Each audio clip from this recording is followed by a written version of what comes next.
বন্ধুরা, আশা করি তোমরা সবাই ভালো আছো। তোমার চ্যানেলে তোমাদের সবাইকে স্বাগতম। তো এই মুহূর্তে তোমাদের জন্য একটা গুরুত্বপূর্ণ বিষয় নিয়ে আলোচনা করছি। তোমরা যারা উচ্চ মাধ্যমিক 2024 পরীক্ষা দেবে তাদের জন্য ইংরেজির একটা গুরুত্বপূর্ণ পার্ট রয়েছে, ড্রামা বা প্লে বা প্রপোজাল।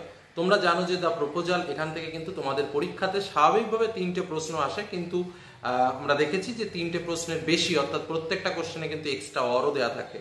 তো যাই হোক, সর্বমোট আমাদের প্রপোজালটাও ঠিক যেমন বড় একটা নাটক রয়েছে, ঠিক তার সঙ্গে করে তার মধ্যে দিয়ে প্রশ্ন সংখ্যাও কিন্তু অনেক বেশি রয়েছে। কিন্তু যেটা মজার ব্যাপার সেটা হচ্ছে আমাদের একটা প্রশ্নের উত্তর লিখতে হয়। এবং আমরা যদি বিগত বছরের প্রশ্ন বা স্বাভাবিকভাবে যে প্রশ্নগুলো আমাদের পরীক্ষাতে আসে সেগুলো যদি একটু লক্ষ্য করি, তাহলে কিন্তু দেখতে পারবো যে প্রশ্নের মধ্যে দুটো টাইপসের প্রশ্ন হয়। স্বাভাবিকভাবে প্রত্যেক বছর একটা না একটা ক্যারেক্টার কিন্তু অনিবার্যভাবে আসে, কোনো না কোনো ক্যারেক্টার। তো এবারও কিন্তু আশা রাখছি একটা ক্যারেক্টার পাবে। তো কোন কোন ক্যারেক্টার তোমরা পড়বে সেটা অবশ্যই বলবো। তার সঙ্গে আরেকটা বিষয় তোমাদের বলবো যে প্রপোজালের সঙ্গে আরেকটা বিষয় তোমাদের যেটা অবশ্যই ভালো করে লক্ষ্য রাখা উচিত, যে আমাদের স্বাভাবিকভাবে এমসিকিউ কোশ্চেন কিন্তু আসবে, এবং যে ব্রড টাইপের প্রশ্নগুলো রয়েছে সেই প্রশ্নগুলোর ভেতরে দেখবে পার্ট মার্কিং প্রশ্নও কিন্তু কিছু সংখ্যক পাবে। তো স্বাভাবিকভাবে পার্ট মার্কিং প্রশ্ন লিখতে পারলে কিন্তু নম্বরটা বেশি পাওয়া যায়। চেষ্টা করবে সবসময় পার্ট মার্কিং প্রশ্ন লেখার।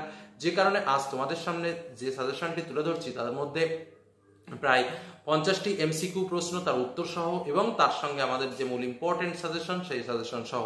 তোমরা প্রয়োজনে ভিডিওটা ধীরে ধীরে একটু দেখবে এবং সম্পূর্ণ বিষয়টা বুঝবে, বা প্রয়োজনে তোমরা একটু নোটসও করে নিতে পারো। আর ঠিক যে কয়েকটা প্রশ্ন তোমাদের সামনে তুলে দিচ্ছি, মনে রাখবে তার ভেতরে যে প্রথম 3টি প্রশ্ন রয়েছে সেই প্রথম 3টি প্রশ্ন পড়লেই কিন্তু তোমরা ইজিলি একটা প্রশ্ন কিন্তু লিখতে পারবে। তবে প্রথম 3টে প্রশ্ন কিন্তু বাদ দেবে না, একদম ফুলফিল 100% রেডি করে কিন্তু পরীক্ষার হলে যাবে প্রথম 3টে প্রশ্ন। আমি আশা করছি প্রথম 3টে প্রশ্ন পড়লেই তোমরা সেখান থেকেই কিন্তু হুবহু কমন পাবে। একটা নয়, আমার মতে তোমরা ওখান থেকে দুটোর বেশি প্রশ্ন কমন পাবে। অর্থাৎ 3টে তোমাদের স্বাভাবিকভাবে 3টে বা 4টে 5টা এক্সট্রা করে দিয়ে আসে, তো স্বাভাবিকভাবে 3টে কোশ্চেন নর্মালি কমন পাওয়া উচিত। তা সত্ত্বেও যে এক্সট্রা আরো 2-3টে প্রশ্ন দিয়েছি সে প্রশ্নগুলো দেখতে পারো।